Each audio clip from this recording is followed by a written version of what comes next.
lands. And then I did my first part of my studies in San Diego, which is, I mentioned earlier, Kumeyaay lands. And I kind of call this out intentionally just to kind of foreground the fact that when we talk about race and we talk about equality or diversity or inclusion, we often leave out the Indigenous part of that conversation. And so it's always really important as a practice to kind of name the people whose lands you reside on, work on, live on, surf on, and things like that. So for me, that becomes really important. So that's where I come from. Yeah, I have 3 main points, and I was telling some of your executive members earlier this evening, COVID has really done a number on my ability to stay focused, especially when I'm talking to a computer screen. So bear with me as I wander through this conversation tonight. My 3 main points are really to just point out the simple fact that surfing is political. We really like to think about it as this like ethereal, spiritual kind of escape from reality, and it transcends, you know, the everyday experiences that we have in dominant culture, and that is certainly true. But it also is true that a lot of the structures of inequality, racism, sexism, and things like that that we experience in our broader culture land in the weird kind of subcultural space of surfing and surf culture. And so racism and sexism manifests in surfing in particular ways, and that's kind of what I'm interested in thinking about. So surfing is political, even if we don't want it to be. I'm going to kind of point out, I'll give you a mini lesson on the distinction between race and indigeneity. I think in 2020, with all of the protests going on around police and state violence, many of us have seen these signs where it's Black and Indigenous lives matter. And I want to really just kind of briefly land on that "and" as a way to hold the two as distinct, but like also connected, that the same structures that produce the kind of ongoing racism that we're seeing in 2020 are similar or the same structures that continue to kind of produce the same issues in Indian country or across Indigenous communities. So settler colonialism kind of manifests in both of those. And sorry, as a teacher, I talk with my hands a lot, which just looks weird on Zoom, so I'm sorry. I am one of those teachers in a classroom who moves all over the place, so sorry about the hands. So we'll talk a little bit about race versus indigeneity, and then the last thing is I'm just going to kind of story tell, and we're going to go back to the origins of modern surf history, kind of at the turn of the 20th century. That's not when surfing started at all, but that's when what we know as surfing really began, and we've encoded some of these structures of racism and Indigenous erasure into the mythologies that we tell ourselves. So those are my 3 main points. I love that we started with what's your favorite beach? I just got really big on the screen. That's terrifying. So this idea of what's your favorite beach? I was in a seminar a couple of summers ago, the Summer Institute on Global Indigeneities, right? And we had a Hawaiian professor teaching us, and she led us every morning in what she called the Aloha Circle, which is that we went around the room every single morning and we said our name, we said the name of a relation, so ancestor, living or dead, human or non-human that we were thinking of that day, and then the name of a place that we were thinking of that day. And we did this every single day during the seminar. And we did it because she wanted us to remember every single morning that when we show up to learn, when we show up to a classroom space, for example, that we're always in a network of relationships and responsibility to people and places that aren't in the room with us. So we kind of did start with an unofficial Aloha Circle today, where all of you think about your favorite beaches, the places that you just named, and think about the responsibility and the relationships that you have to those particular beaches. I thought that was a really cool, I didn't plan that, but that just worked out really well. So that was awesome. I am going to share my screen and just walk you through some slides. I am just going to talk for a while. If you have questions, hold on to them, write them down, or type them into the chat box, and we can kind of get to them later as we go around. But please do ask questions, and know that as I talk, these are just I'm lightly landing on stuff that has deep and complex histories, right? And so if there's something you want to know more about, ask more about that. And also know that a lot of my focus, just because what I do focuses on California, I'm going to talk a lot about California, and some of the things that happen in California also happen up here in the Northwest, but also we have a lot of differences up here in the Northwest. And so if you have questions about how these things manifest up here in our local spaces, again, like let's have that be part of our conversation at the end. So does that sound good? Okay, cool. Let me see if I am technologically savvy enough to share this screen. I'm a teacher who taught online in the spring, so I should be able to do this. Hold on 1 second. Share screen. Let's do that one. And all right, can you guys see that?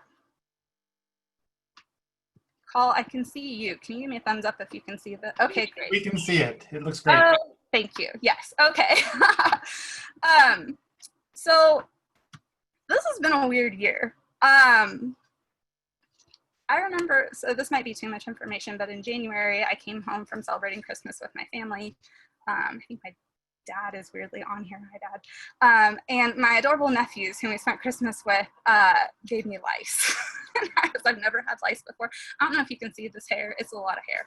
And so I thought January was like, that was a bad month, I got lice. And now we have everything else that's happened in 2020, and I look back on January fondly. So it's been quite the year. And I think especially when we see a surge in like activist response to racial and state violence, a lot of us just start asking the question, like, what can we do? Like, where do we participate? Where do we intervene? We're good people, but maybe being good people isn't like quite enough in 2020 still, you know? Like, these are the questions we start to ask ourselves. And I really appreciate that this community of surfers and environmentalists and activists are really interested in asking the question, like, how do we step in to a moment of extreme kind of racial violence and injustice and interrogate what it means to be, I love your Jedi group, you know, to focus on justice and equity and diversity, and like, what, those are very vacuous words a lot of time. We're like, what is diversity? You know, except for you're really trying to figure that out together as a community, and that's great. But I think as surfers, it's like, what can we do? And so how many, you guys have seen the Paddle for Peace events that have been happening kind of not only up and down the California coast, but across the world. They even happened in like Guam and South Africa. But surfers are organizing around racial justice and campaigning against, you know, violence against people of color. And I think that's great. So we are all asking ourselves how racism permeates like the cultures and communities we inhabit. So that's great.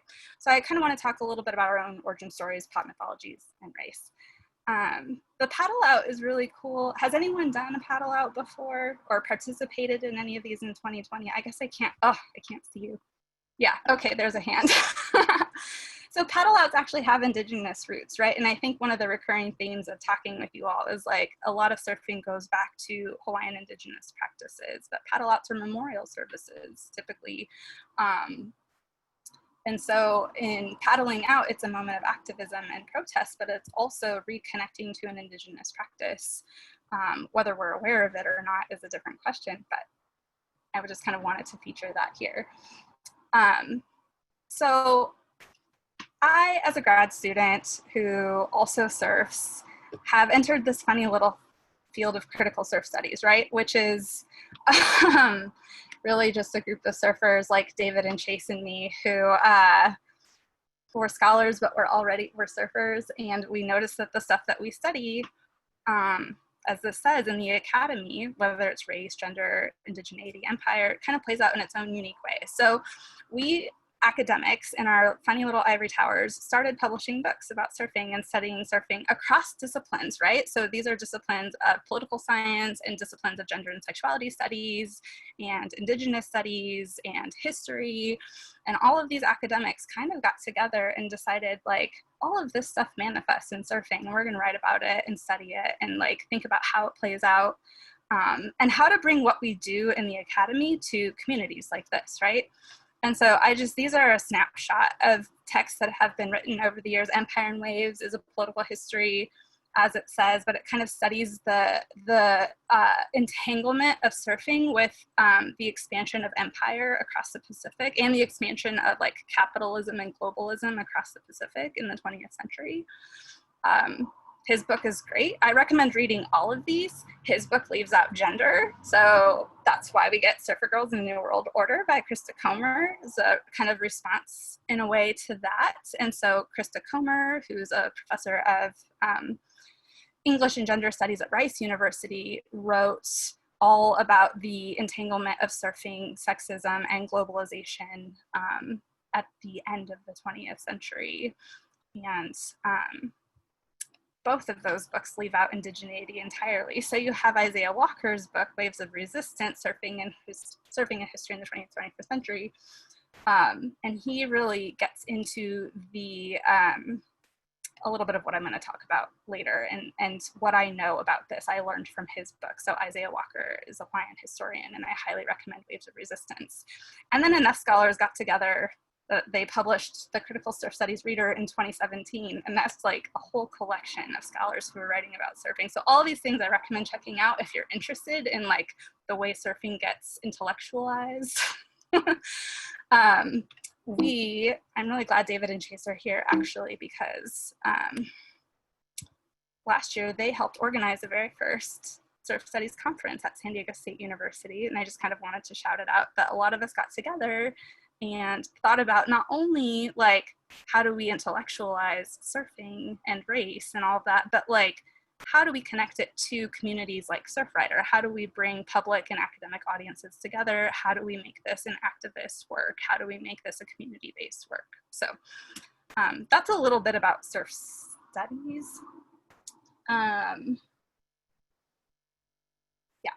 Like I said, I'm a literary scholar. I'll tell you later how I work with stories and how I work with Indigenous stories on this. So,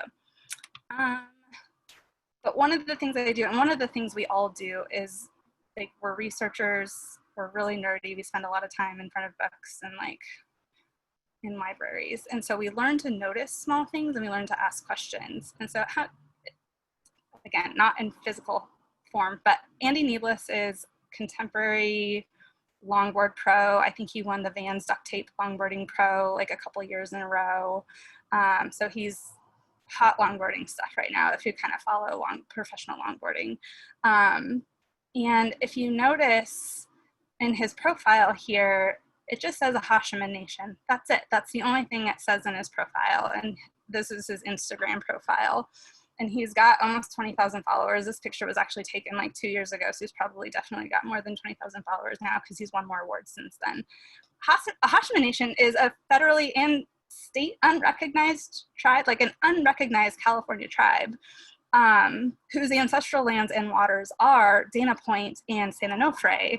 And so you have this world-class longboarder who doesn't make a big political deal about his tribal identity. He just kind of says, like, I am a Ahashiman Nation, and his family comes from a long family of Ahashiman activists, actually. And so this is kind of his very subtle intervention. And so I notice things like this because this is what I'm trained to notice. And I'm like, well, what does that mean for Ahashiman sovereignty? How is he reclaiming, like, a presence for his tribe and for his community on ancestral lands that don't belong to them anymore? If you know Southern California, if you know Dana Point, many of you know San Onofre, that's like a military base and a nuclear power plant and a state park. Like the levels of settler occupation of that particular place are like extreme, right?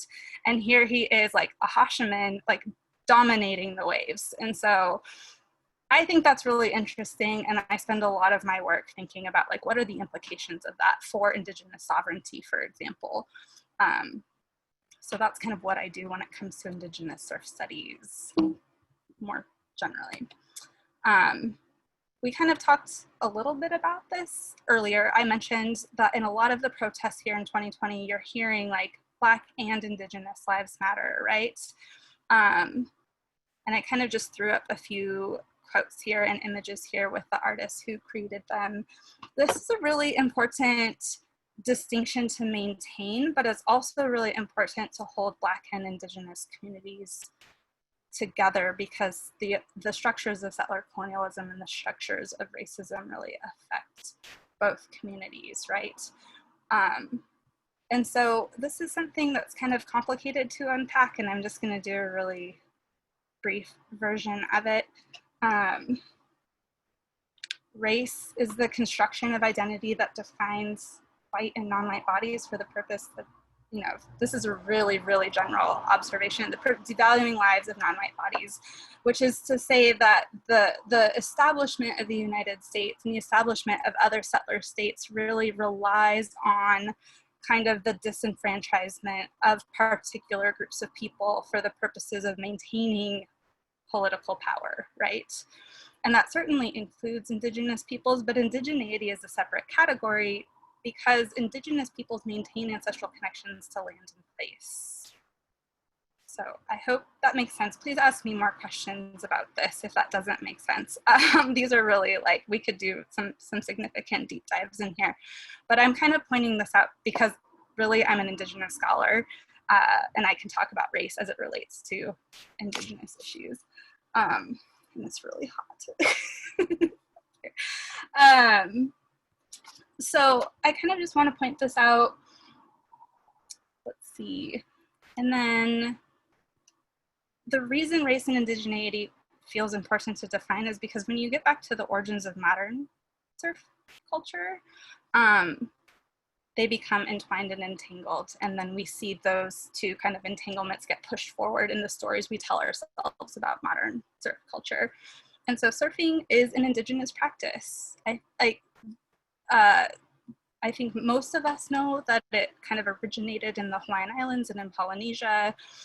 There were also Indigenous wave riding traditions in West Africa, off the coast of Ghana. There were also wave riding traditions, Indigenous wave riding traditions in Peru.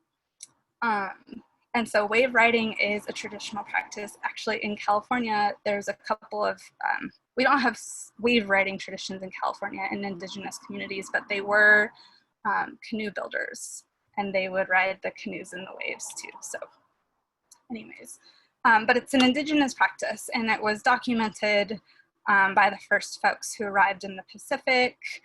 And then once the Pacific Islands became more established by settlers, the missionaries in particular really discouraged and under threat of like physical violence, like kind of eliminated the practice of surfing from Indigenous communities. The dominant narrative is that surfing was eliminated. Surfing never went away, and Indigenous Hawaiians continued to surf throughout colonization and throughout missionization, but it was really kind of covert for a while. In 1893, if we jump forward, this is again a really, really gloss on Hawaiian colonial history. The Hawaiian monarchy is overthrown by US boosters and plantation owners looking to kind of establish US control there. And so the monarchy is overthrown, Hawaii becomes a US territory, and right around 1900, these two writers show up, Alexander Hume Ford and Jack London. Jack London's name might be a little more familiar to us, like Call of the Wild, Jack London. But Alexander Hume Ford comes from South Carolina, bringing post-Civil War South Carolina ideology to Hawaii, namely like ideas about race, and really seeks to reproduce Southern ethics of plantation development and ownership in Hawaii. But he also learns how to surf. A Hawaiian named George Freeth, who we're going to get to in a second, teaches Alexander Hume Ford how to surf. And then Alexander Hume Ford meets Jack London. He's like, dude, you got to check this out. So Jack London learns how to surf. And both of them start writing about it.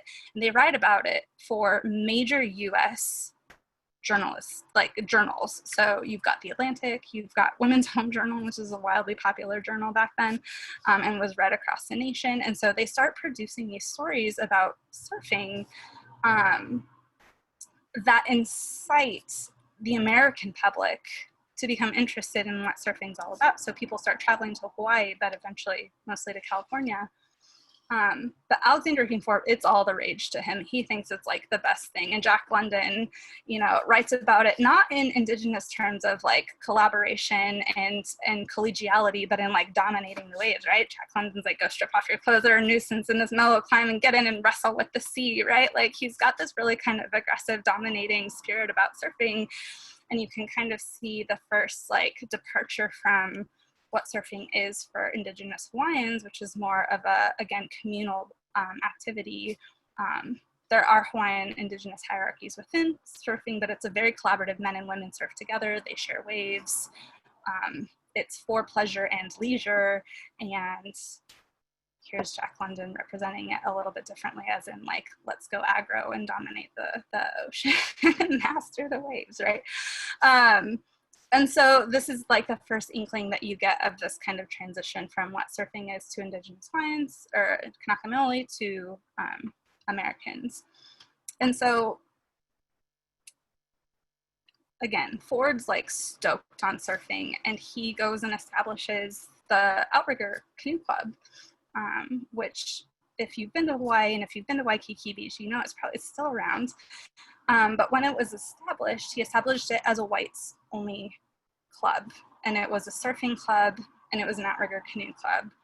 And so you've got two Indigenous practices, two Indigenous activities that are now being denied to the Indigenous Hawaiians. They can't participate, at least in the club activities, right? And they've kind of dislocated Indigenous Hawaiians from Waikiki Beach, and so they move them down the beach and kind of off of where the outrigger is. And so it kind of creates the first kind of racialized beach structure in Hawaii at the turn of the 20th century. Hawaiians are not to be outdone by this, so they start Hui Nali, which is a Hawaiian men's surf club, and there's a whole legacy of Beach Boys that I don't have time to get into today, but it's fascinating, and Isaiah Walker writes about it in Waves of Resistance. So if you're interested in the early 20th century tensions between Hawaiian, Indigenous Hawaiian surfers and the Outrigger Club, I'll point you in the direction of Isaiah Walker and his great book. So these tensions kind of emerge in Hawaii. So race, right? You kind of get a race and Indigenous thing happen here. And so this kind of leads us to the story of how surfing leaves Hawaii and how it leaves Waikiki Beach and expands globally, right? You've got two figures who kind of represent and embody the way that surfing moves and expands beyond Hawaii. You've got on the left here, Duke Kahanamoku, which is probably the more familiar name in surfing communities. He is who has been tokenized as the father of modern surfing. Duke took surfing not only to the United States, but to Australia, to New Zealand. He participated in the US Olympics as a swimmer in the 20s. So he's kind of notoriously like the embodied figure of the father of modern surfing. George Freeth, on the other hand, who's the one who taught Alexander Kingford how to surf in the early 1900s, actually brought surfing to California and moved to Southern California and stayed in Southern California and kind of, I hate using the word pioneered, but it's the word I've got right now just because there's a lot of settler colonial baggage to the word pioneered, but he innovated the modern sport of surfing in California and lifeguarding in California. So he taught ocean safety and surfing. At the turn of the 20th century, when California boosters were really trying to get people, like entice people to move to Southern California and buy land, surfing was like the thing that we used to attract people to buy land and develop Southern California. And now you look at Southern California, like it's plenty developed. Thank you very much. But George Freeth was actually very responsible for that. And there's a woman, she's a Colville scholar, an activist named Dina Gilio-Whitaker, whose quote is here on the screen. And she wrote back in that Critical Surf Studies reader an essay on the differences between George and Duke here. And she makes the argument that George is not held up as the father of modern surfing, even though he did more arguably to advance the modern sport of surfing, because he's only half Hawaiian and he's half white. And so it's hard to tell in the old black and white photos here, but racially he didn't look like the authentic Native figure who could bestow the activity of surfing onto the white hereditary community. He didn't quite fit the way that we racialize Hawaiians at the time, and so he didn't kind of become the figure that we're more familiar with. And Dina has done a lot of great work on recuperating George Freed's story and his history. So again, she's got some articles in like The Inertia, and again in that critical surf studies reader. And if you notice, I'm often pointing you to other people to continue if you want to like learn more about this stuff.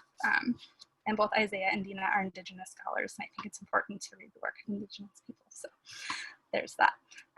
So these two, like the origins of modern surfing are themselves entangled in kind of a racialized history, right? That we authenticate based on race in one way, but we also dispossess in another way based on race. And so that's kind of an unusual tension.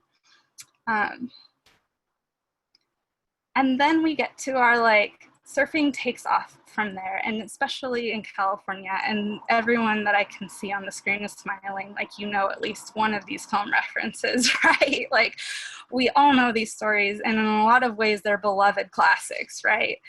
I taught both Endless Summer and Gidget. I taught a class on surfing and Empire in the Pacific at UW this past winter. And we also watched the film Blue Hawaii, the Elvis Presley film, which was made in the 50s, just because they're so rich for analysis. One of my students finally was like, can't we watch something new? You really like old movies. And I was like, yeah, sure, what do you want to watch? And I was thinking he'd be like Blue Crush. But he really wanted to watch Point Break. And this kid's like 17, right? And so I was like, you do know that was still made before you were born. He's like, no, the new one, like the 2015 one. And I was like, we can't watch that one in class. Like, I'm trying to give you an education here. Like, that one just doesn't even count. Anyways, Endless Summer, like Bruce Brown, Gidget, and then Point Break, these are just three. This isn't even the full canon of like the modern mythologies of surfing, but these are stories that surf culture tells itself that have deep resonances across like what we believe about surfing and who we believe we are as surfers, right? And I can spend a long time pointing out the problems with each of them. And I don't want to just like destroy these for everyone. I could, but we'll save that for another day. And I'm complicit in this, right? Like, I enjoy all of these movies. But the Endless Summer is really problematic for a number of reasons. And I'll point to two examples, well, three, other than like the sexism and the way that women are marginalized in that film. I know it's the 60s, but still, women were awesome then. It kind of unproblematically narrates this story of exploration and the quest for unclaimed lands. And it really locks in this idea that surfers kind of can go native, which is that they become natural to a place, and never really questions who was already there and what those people's relationship to the ocean is, and whether they're invited into these communities, for example. And I'll just take, if you've seen the Endless Summer, the one scene off the coast of Ghana, where they go into the fishing community and they surf with the kids, and then they surf with the chief, and then they help pull in the fish. And Bruce Brown, who's narrating this scene, is making all sorts of jokes about, like, we don't even know if they've seen white people before, and like they certainly didn't know what they were doing with like those boards and wave riding. And I just want to remind you that like surfing originated in Ghana, actually, like in Polynesia, but also like these communities have deep and rich wave riding traditions. And so the movie kind of glosses and erases that entirely, and in fact like depicts this particular community as very primitive and anti-modern in a way that reifies and upholds the static division between like indigenous communities as of the past and white communities as like contemporary modern of the future, and the division between the knowledge of wave writing that is represented in that scene also kind of reifies and upholds this like break between knowledge and understanding and like contemporaneity. And if you don't know what I'm talking about, go watch The Endless Summer. Anyways, Gidget, also, if you want to watch a fascinating film on like early sexism in surf culture, like watch that. But I actually had a lot of female students in the winter argue that it was one of the early feminist films as well, for the way that Gidget kind of takes her own destiny into her hands. And so, but what Gidget really does is establishes Malibu in particular as a very white beach space, which is in contradiction to what you see in Point Break and some of the northern LA coastal stuff here, which you see here. Like the villain in Point Break is racialized, right? Like you have other white guys who are the bad guys, but anyways, all of these films have their own ways of kind of codifying like white supremacy in surfing. They codify the naturalization of surfers on California beaches and California beach spaces, or beach spaces across the globe, as is the case in Endless Summer. And I think it's that naturalization that surfers belong here without questioning like, but where is here and who was here before surfers were here, you know, is the question that I'm particularly interested in asking. And I think the way that race gets played out, especially like in Gidget, have real material and community consequences. And I'll just point to a few of these examples. So again, I just want to be like, who knows this? And like play trivia. But the Inkwell is a spot at Santa Monica Beach, which is just south of Malibu. And this is a plaque that memorializes the Inkwell. It's a place where African-American or Black communities could safely go in an era of segregation in Southern California and Los Angeles. The beaches were actually segregated during Jim Crow.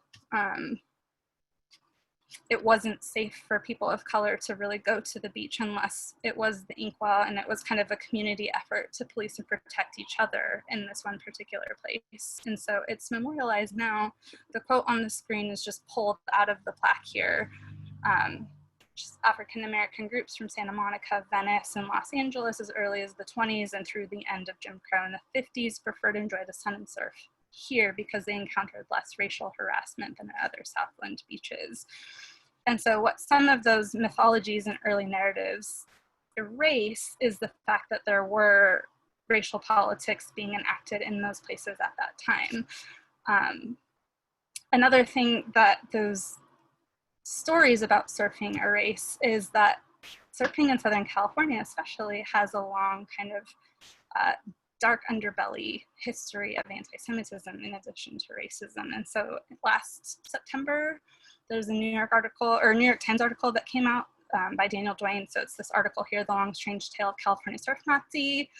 And he just kind of goes into the history of the entangled history of like racism, anti-Semitism, and surfing in Southern California. So this is definitely worth a read if you want to. And the quote that most interests me in this article, and these are both images pulled from the article, right? So it says, it doesn't take much imagination to recognize the blue-eyed blonde surfer ideal for what it is, a white racial fantasy rooted, like most tropes, in spurious claims of authentic connection to land. Indigenous wave riding cultures, and this is what we talked about, originated in Peru, Polynesia, and West Africa, never in Europe. And California was actually this place that was densely populated and richly inhabited prior to the waves of settler colonialism that arrived on its shores. So starting with the Spaniards in the 18th century, and Mexico took over in the early 19th century, and then the US took over in 1850, right?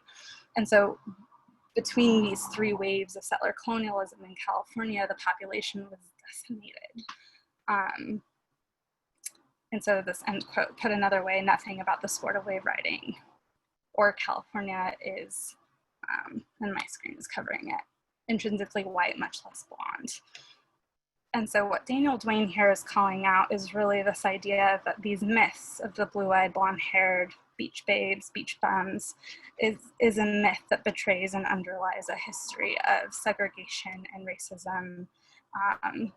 And beneath all of that, there's a history of erasure of Indigenous people from their land. All of this is happening typically on stolen land, right?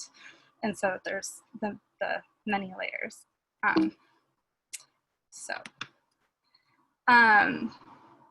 That kind of leads me to a little bit of what I do. I'm going to stop here in just a second and open it up to questions because I'm sure there are some, and I feel like I'm just glossing a lot of things. And so please ask me for clarification on anything that you want. My work kind of lands at that problem that Daniel Duane points out on the last slide here, right? Nothing about the sport of wave riding or California is white or blonde, right? And so like I mentioned at the beginning, I'm really interested in what happens when Indigenous communities, especially in California, use surfing as a way to reclaim a visible presence in places that they've been removed and erased from. So I mentioned Andy Neebles, and there are Maori surfers in New Zealand who are doing this. There are Sea Sami surfers, the Indigenous people in Norway. I taught a summer abroad in Norway a couple summers ago where we did an Indigenous studies class there, and we worked with some of the Sea Sami people there. And they also use surfing as a way to access lands that have been taken from them by the settler state of Norway. And so this is just across the world, Indigenous people are using an Indigenous practice. It's an Indigenous Hawaiian practice, so we call it the trans-Indigenous, which is Indigenous people borrowing from Indigenous people as a way to reclaim a presence on land. And like I said, what makes people Indigenous is their connection to land, right? And so this is a way of reclaiming sovereignty, reclaiming presence in surfing coastal places. And so a couple of years ago, I was invited to write a little bit about what that looks like in the surf community for the Winnipeg Art Gallery, or WAG. And so you can look that up if you want, or I can send those links over. But the other thing I do is there's California writers who kind of use, California Native writers who use surfing language, lingo, aesthetics to kind of very covertly unsettle kind of the way that surfing and settler colonialism are entwined, and use surfing as a way to, again, reclaim presence and visibility. So I won't go into that right now, but there's this artist and writer and language activist and canoe builder named Elle Frank.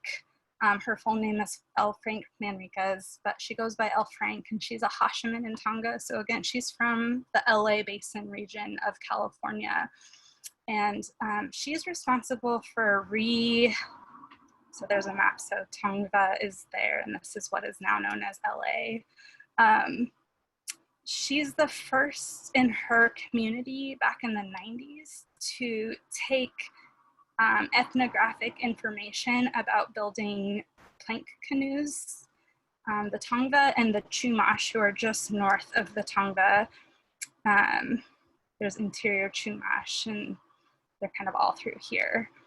But they're the only two Indigenous communities in North America who build plank canoes.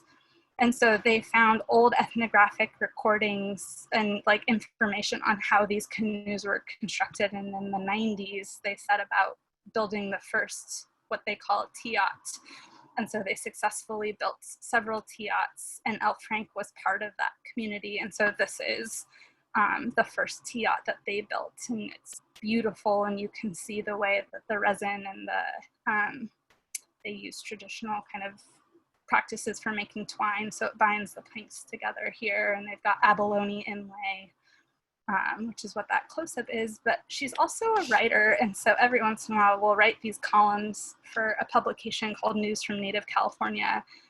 And I don't think it's too much of a stretch to say that I think she kind of reproduces a plank canoe structure in her columns. They look very DIY put together, you know, but you've got the planks of stories, and these are all narrative fragments that she's piecing together. And when you hold all of the stories together, it floats a sense of Ahashman and Indigenous identity, right? And so she's kind of rebuilding and reconstructing a sense of Ahashman culture and pride.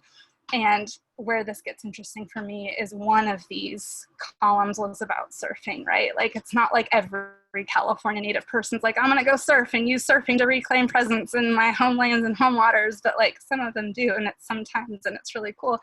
So this is just an excerpt from this column that's actually very hard to read. So she writes, surfing, bitchin', being a SoCal Indian, I'm so stoked when my Karak and Samoan friend, Little Bert, invited me to head up to Crescent City for a surf contest. I was there. Always supporting the youth is sweet, but again, for me, the gift of watching children grooving with the ocean was tubular. And so she's being really funny and punny with like surf lingo, right? And so she's playing with stoked and tubular and bitchin', and like, she's also using this to kind of create roadblocks for us as we read. Again, this is my really nerdy, like literary stuff, right? Like, so she slows us down with misspelling. She slows us down by making things lowercase when they should be capitalized. SoCal Indian is unfamiliar. You have to kind of think about that for a second. And there's multiple meanings there. She could be, she's a Southern California Indian, but she's also so California Indian in a place where like we don't think of California Indians as like being around at all, you know, so that emphasis on the so could be really important. And she's just kind of playing with surf language and surf lingo, but she's pointing out a couple of things. This idea of tubular, the circular reconnection.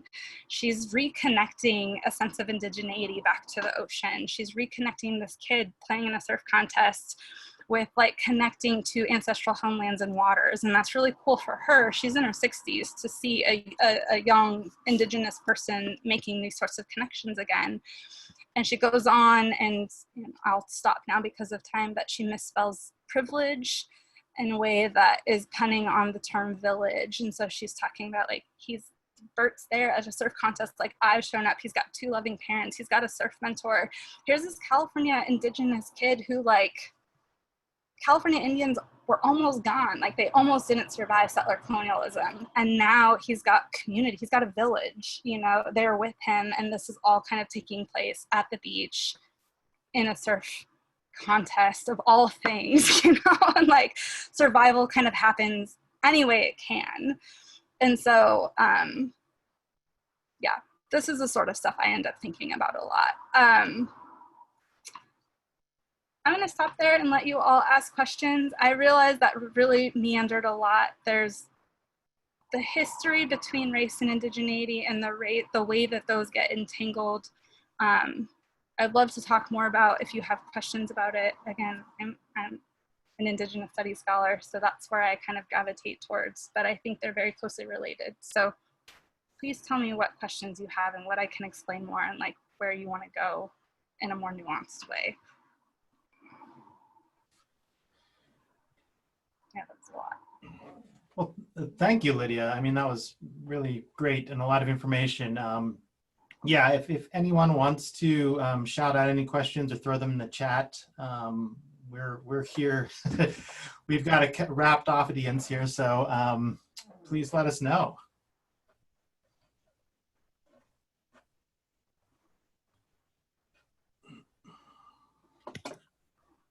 Well, I can throw one out there. Someone else, go ahead. Go ahead, Gus. I can go after you. So Thank you so much, Lydia. That was a really thought-provoking presentation. Really like how you come about it from, the race and indigeneity perspective.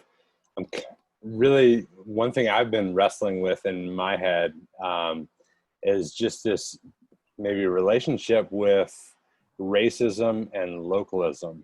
And I was wondering if you had any thoughts on that, and like the spread of localism, kind of, and maybe some of the origins of that, perhaps, and if you wanted to touch on that intersection a little bit.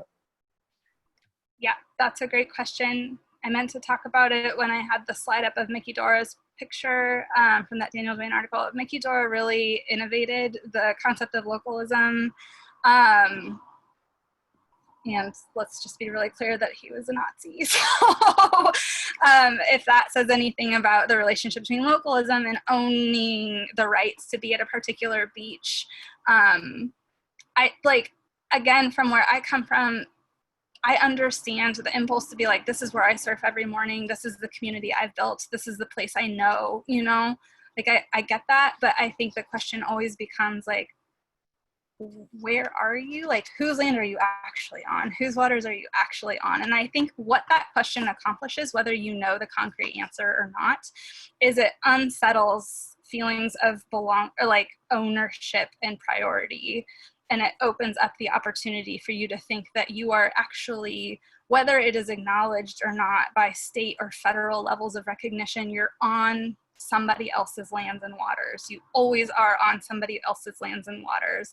And I think thinking of yourself showing up to a break that you know and love as a guest versus as someone who rightfully belongs there because you own it somehow, creates such a different atmosphere in the water. As a surfer, I know what it's like I have paddled into highly territorial places, and I have also kind of been the jerk in Washington who brought all of my Southern California feelings of territoriality up here with me, and would get mean in the water at first and be like, I'm so sorry, I'll go buy you coffee later. People in Washington are a lot nicer than people are in Southern California. I'll just put that out there. But I think, I'll just go back to that idea of you are always showing up to the ocean as a guest on someone's lands and waters. And I think that when you show up as a guest, you inhabit a place differently and you think about relationship a lot differently. Does that help? Okay, good. I have a question, Lydia. Yeah. And I'm learning a lot, so thank you for sharing all that. I'm wondering, you showed an art piece at the beginning in black and white. I think it was like a drawing, and there are people way back surfing on doors or I don't know what. And it looks like that there are men and women sort of equally distributed. And I think you mentioned sexism as an angle of what your research is on. And I was wondering if you have covered that, or what has there been any evolution in terms of gender equity? Or I don't know how it was before, but it's just that this art piece made me think, oh, look, it looks like there are men and women.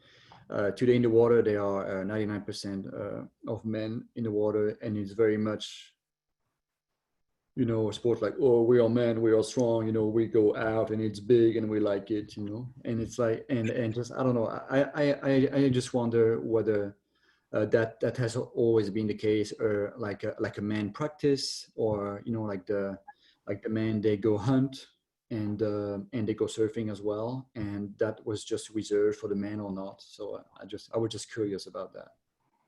Yeah, thank you for that question. In Hawaii, pre-contact, pre-colonial Hawaii, men and women surfed, and they surfed together. Again, I kind of really want to direct you to Isaiah Walker's book, that book, Waves of Resistance. Women were actually sorry, Dad, badasses. They were they killed it in the water, they were to be feared and to be respected, and they held their own in the water. And I think that one of the downfalls of modern surf culture and the way that it is entangled in settler colonialism is that settler colonialism is a patriarchal structure, and so men learned how to surf and women became very secondary to the sport of surfing. And I kind of want to open this up actually to the other women here who surf or participate in outdoor sports. Like, I'm sure we all have stories of sexist encounters. I do.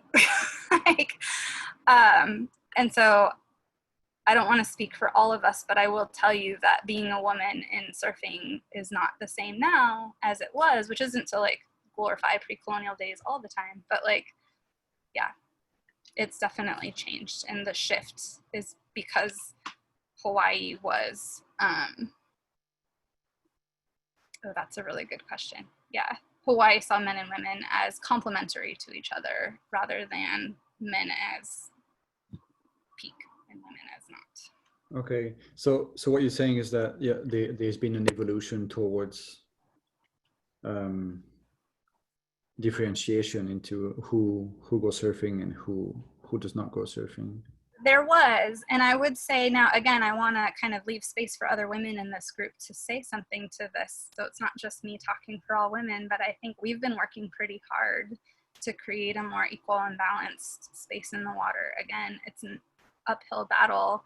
I can tell you about times in California where I've showed up to a lineup and I'm the only woman in the water. And I knew I had to like totally land the first wave that I took because I wouldn't be given an inch otherwise. Like if they saw a strange girl paddle up, they weren't going to give her the time of day if she didn't like prove her stuff on the first wave. And so I think that's something we all negotiate. And I think that differs. It's not, depending on the break, depending on the surf community, depending again on the region. Washington and Southern California are really different in that way, I think. But the experience I speak from is that of surfing in Southern California for many years. So. Okay, thanks. Yeah, it's very very clarifying. Thank you. Yeah, totally. I see a question from Christina, if I can call this out. It says, do you have any specific steps to take for how I can go beyond being mindful of my role as a guest? I have lots. I think even just understanding, I'll drop it in the chat box here, but there's this really great map that tells you can enter the name of a town or a zip code or something, and it tells you what native land you're on based on location. I think one of the first things we can do is know where we're going when we're going out to surf out here. A lot of folks talked about Ozette and the peninsula up there. Those are Macaw lands.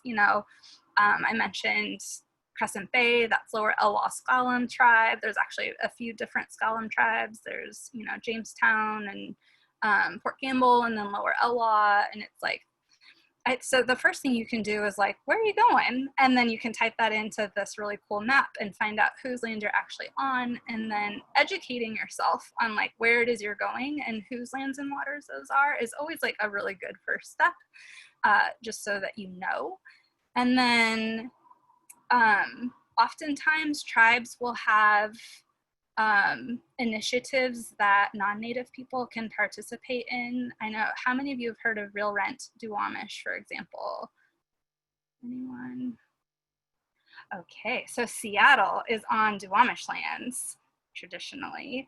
The Duwamish tribe is an unrecognized tribe, kind of the bitch of federal recognition. Again, sorry, Dad. Is that you have to be able to prove continuity of culture in order to apply for federal recognition, but Seattle plopped itself down on top of Duwamish land, and so they can't prove continuity of culture because we showed up, And so they have been battling the courts for years to try to apply for recognition, because with recognition comes resources and a lot of aid and things like that.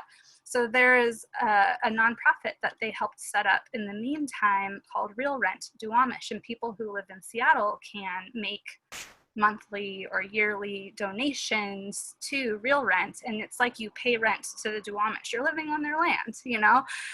So you pay rent, and they do a lot of great suggestions with this, like the Treaty of 1855 actually recognizes them, and then subsequent legal policies denied them that recognition. And so they recommend like make a monthly donation of $18.55 to honor the 1855 treaty, you know? And so tribes will often have initiatives like that, or environmental campaigns that you can participate in as non-Native people. And so I think education and then learning how to advocate for the well-being of those spaces. And I think this is where Surfrider actually like already does, as a conservation and environmental group. You're already very mindful about what care for place looks like, right? And so I think the piece of that complements what you already do is like the education around where you're at. And then there might be specific protocol, but that's getting into the nitty-gritty of things. So yeah, I hope that answers that question a little bit, Christina. Oh, great. Hey, Lydia, this is James. Thanks so much. That was really insightful. I just had a quick question. Do you know if there's any studies or books or literature out there beyond like binary of men versus women, like non-binary folks, or anything with surfing? Yes. Chase and David, if you want to help me out with this, I know there's Lisa Hunter's work.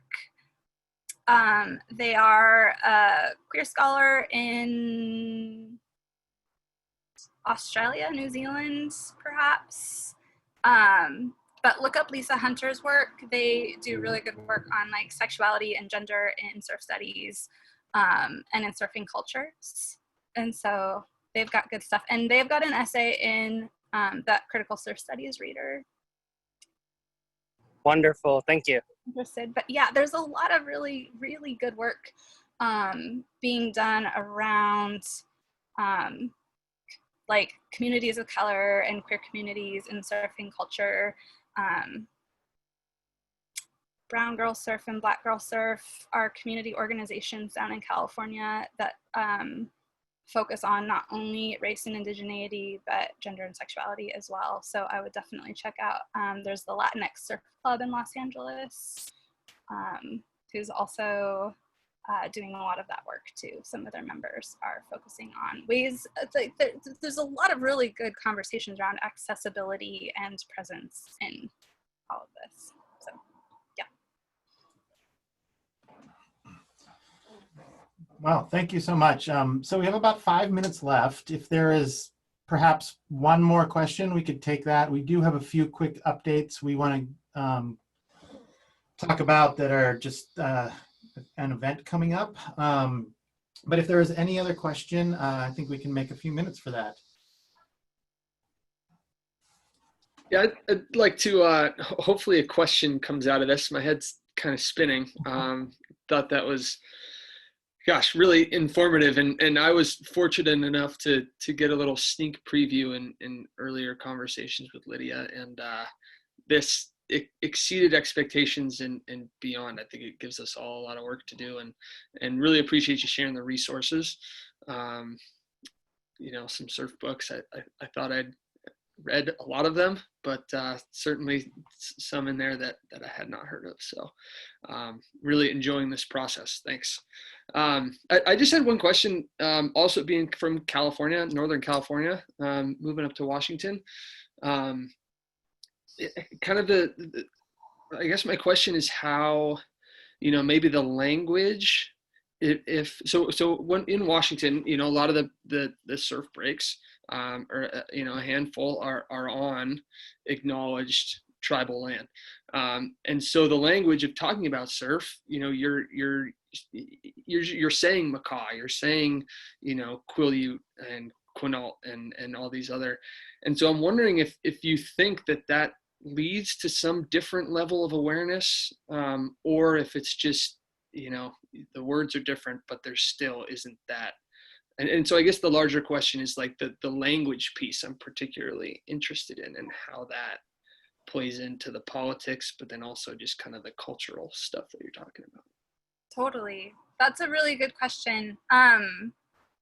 I think language makes a huge difference. And this is a part of this that I didn't even really get an opportunity to get into. Again, I taught a whole quarter, 10 weeks on this stuff. So I just tried to give you a quarter in an hour. So sorry. Are you doing that this year? And can you sit in? No, but tell UW you want me to teach it again. Yeah.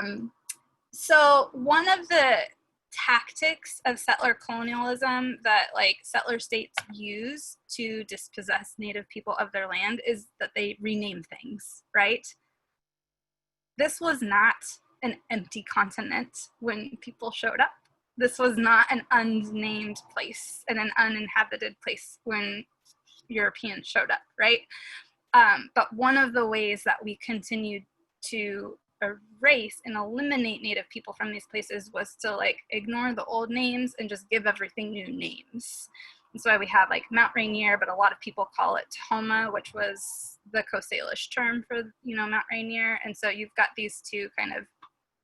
So most indigenous communities have other names for places.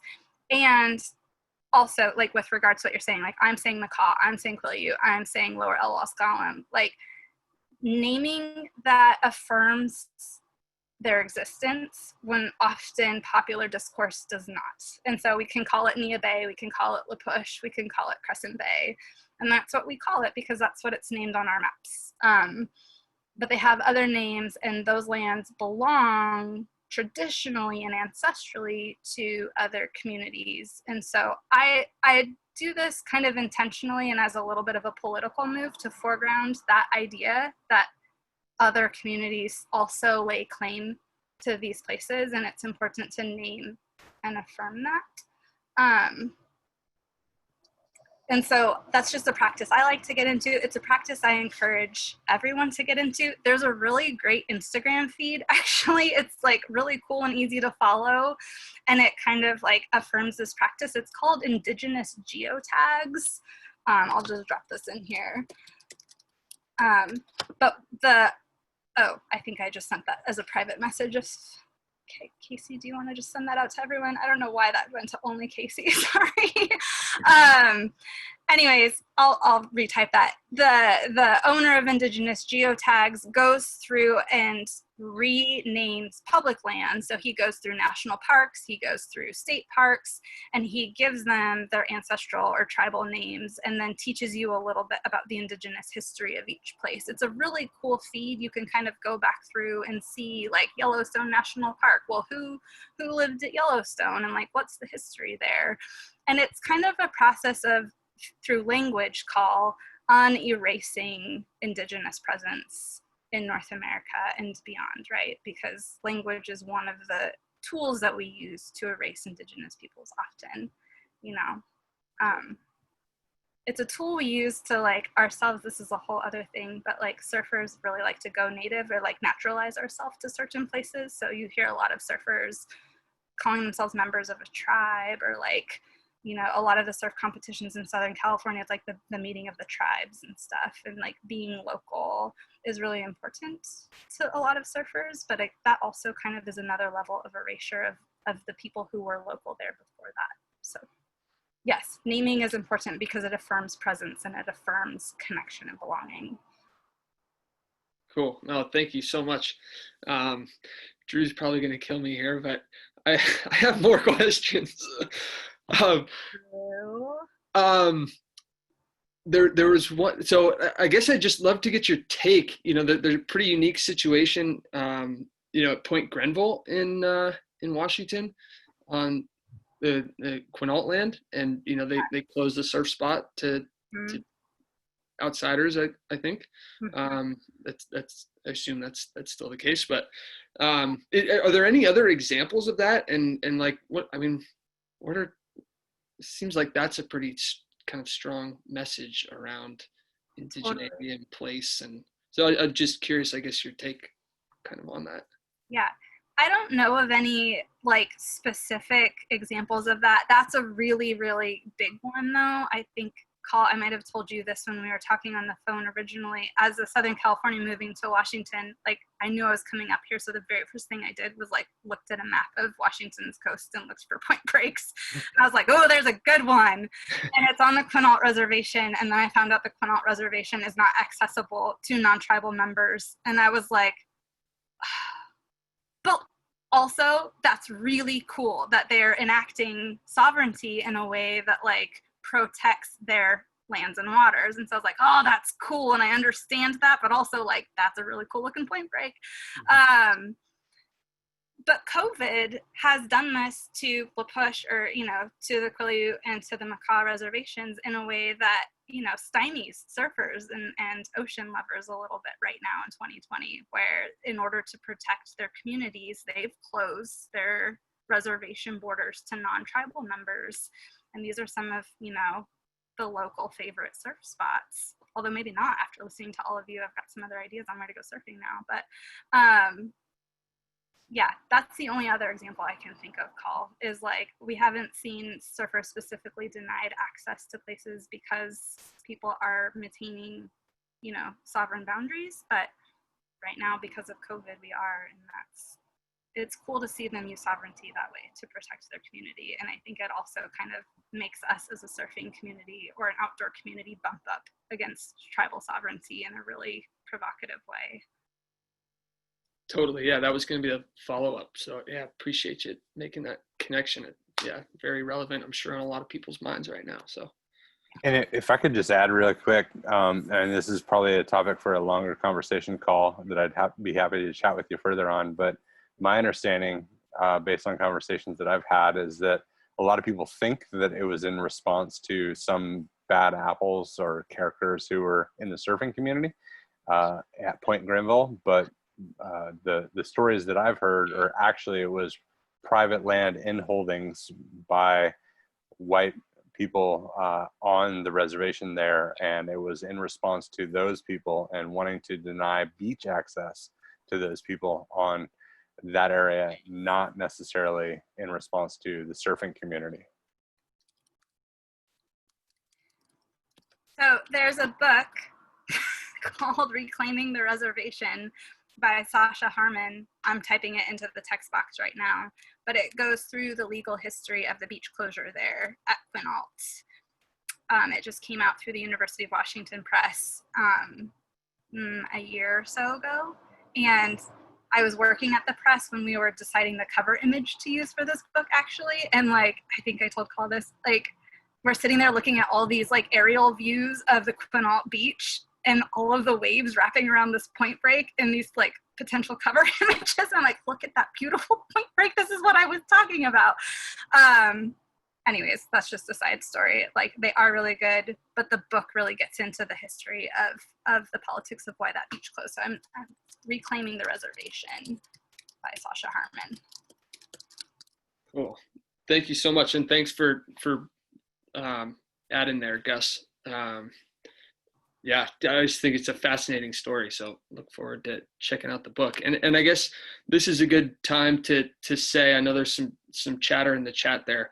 We are going to compile these resources and send them out in our meeting recap. So don't feel like you got to write it all down. There's a lot there, and want to make sure that everybody gets their eyes on that.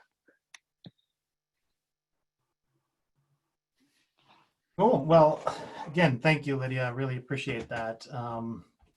We're a little over time. Apologies, but it's been really an amazing conversation. So I think everyone appreciates it. I know I personally do. So thank you. Last thing before we kind of sign off, I did want to. I'm trying to share my screen actually because I just have a quick slide. But we do want to let you guys know, because it's sort of relevant to the discussion that we've been talking about. On Thursday, July 30th at 6:30, we're going to be hosting a screening of the documentary Whitewash. and I'll just read directly from kind of the synopsis because it's better than me paraphrasing. So this is a film exploring the complexity of race in America through the eyes of the ocean, examining the history of Black consciousness as it triumphs and evolves in the minds of Black surfers. We learn the power of transcending race as a constructive phenomenon. It's narrated by Ben Harper and Tariq Blackthought Trotter, original score by The Roots. Well, the recap that Carl is talking about will have a link to sign up for the screening. We will be having a Q&A with the producer and some other special guests. So we hope you join us for that as well, because I think it ties in quite nicely.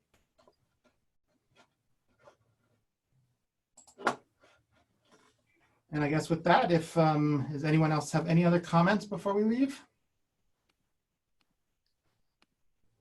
Thank you again for letting me talk with you all tonight. I think you all are doing really awesome work with Surfrider, and it's fun to like collaborate with you a little bit. And I know I threw a lot of information at you tonight, but they'll make my information available if you want to like email or reach out on Twitter or whatever. But I'd love to continue having these conversations and like learning and participating with you all. So thank you for having me tonight. Awesome. Thanks so much. Yeah, and thanks everybody for coming. Chapter meetings, third Tuesday of the month, right here on Zoom until further notice. Until further notice. So fun having you all here. You all make this really fun to be a part of, and something I look forward to every month. So thank you, Lydia, especially, and all of you. Thanks, everyone. Yeah, thank you. Bye now. Take care.